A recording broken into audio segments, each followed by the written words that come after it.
Hey kids, and welcome back to the channel. I'm Uncle Frank. It's a Sunday evening, which means it's time for a channel update. And first things first, I do apologize. There was no budget treasures this week. I realized like a minute ago before I even started recording that I did not even head into town to look around for budget Pokemon cards. I'm so bad at this. It's definitely something I have to work on. It's the habit thing, once you skip a habit once or twice and it's easy to lapse in it completely. So I'm going to try to remember to do those. Other than that, it's been a very good week. A very productive week. Very busy week, too. There was a heat wave for the first few days this week. That made working out here miserable. There's an AC, there's 2 ceiling fans, there's a few... I could bring a box fan in, but that doesn't really... It helps. It alleviates the suffering a bit. But when it's 85, 90, 95 degrees out here, no amount of fans or AC is going to help. This place does not retain cold air well. I've heard people complain, or I've heard people, I shouldn't say complain, I've heard people advise in the past that you should not store cards or cardboard or sealed product in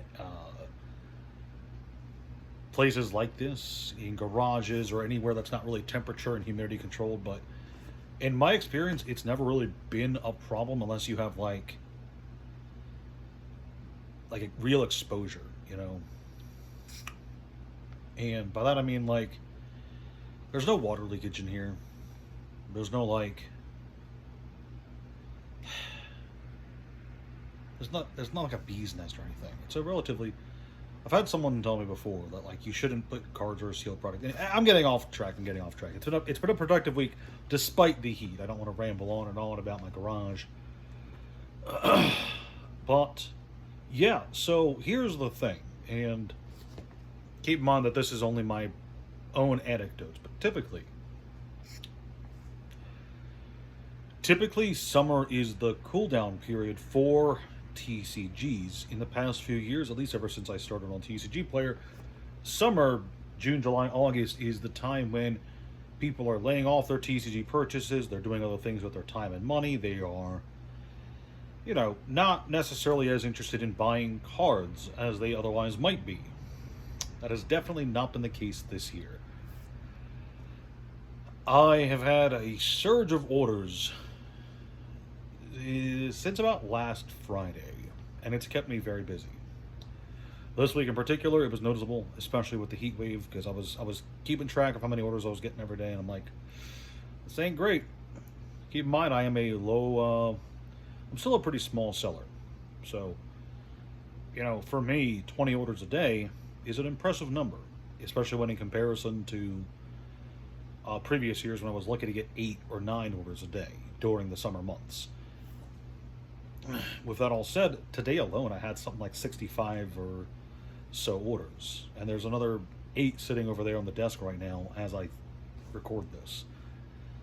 So yeah, I'm going through stamps, paper, and other supplies very fast. It's kind of strange. I'm sure it's anecdotal, but the thing is, I've experienced something like this before. I've experienced interesting surges in orders and people spending money on TCG Player before. And I learned the hard way the first time that you should not count on that staying the same way down the road. If you start making plans around that, it'll bite you in the butt. Never count on the consumer to keep you afloat, right? And definitely don't ever pay forward expecting the situation to stay the same. Hard lesson learned. Hard lesson learned.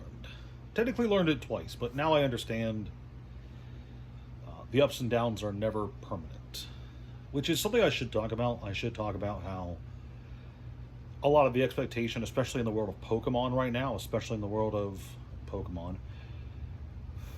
a lot of the optimism, a lot of the hype, a lot of the fervor and the bullishness around Pokemon, it comes from people who have not been in Pokemon for a very long time.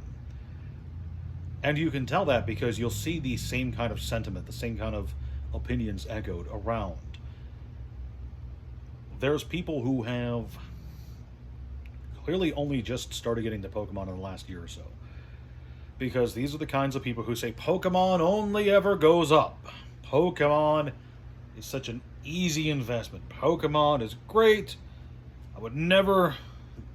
Oh, man. I could never see Pokemon failing or a flop set. I love Pokemon so much. I love this set. I love that set. You can tell that those people are new and that they have never experienced what we would call a market shakeup.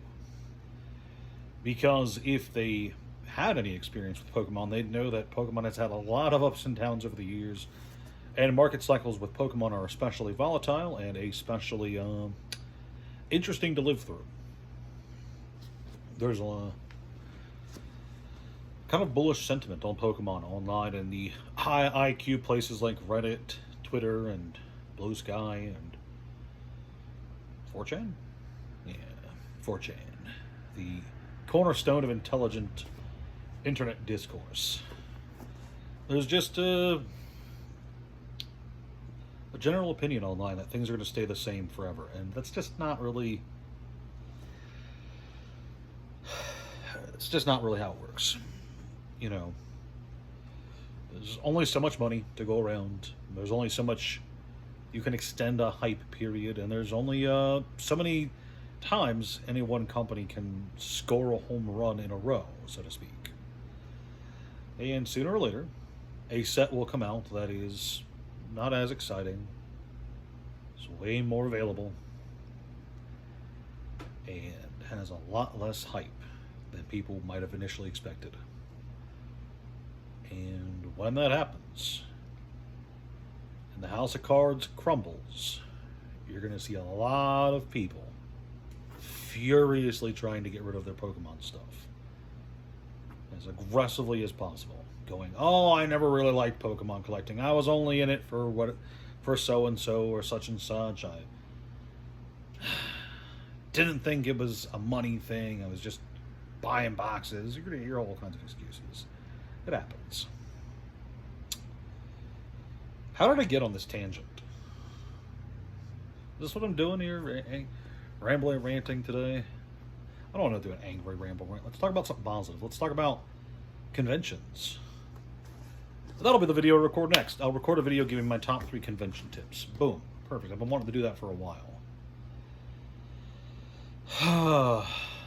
Yeah, it's been a busy week. A lot of sales, a lot of purchases. I bought some frickin' secret layers. A buddy of mine went out to Vegas. He came back into town. He had some secret layers. He had the Final Fantasy ones. I knew I shouldn't have bought them, but I bought them anyway. I didn't really have the money to buy them because, you know, he's a buddy, but he's going to want closer to market price.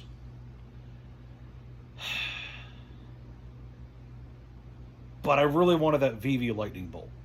Vivi is my favorite Final Fantasy character, so I made sure to grab the Grimoire off of him just for that Lightning Bolt. It's good stuff. But yeah, no, that's all I've got for you kids today. Just a quick update video. I'm doing good here. I'm a lot poorer now than I was 3 days ago because of some bills hitting and some purchases I made that I probably shouldn't have. But sales are up, energy is high, and this summer looks like it's going to be a special one. So that's all I got. Thanks so much for tuning in, and I'll see you kids, in the next one. Ciao.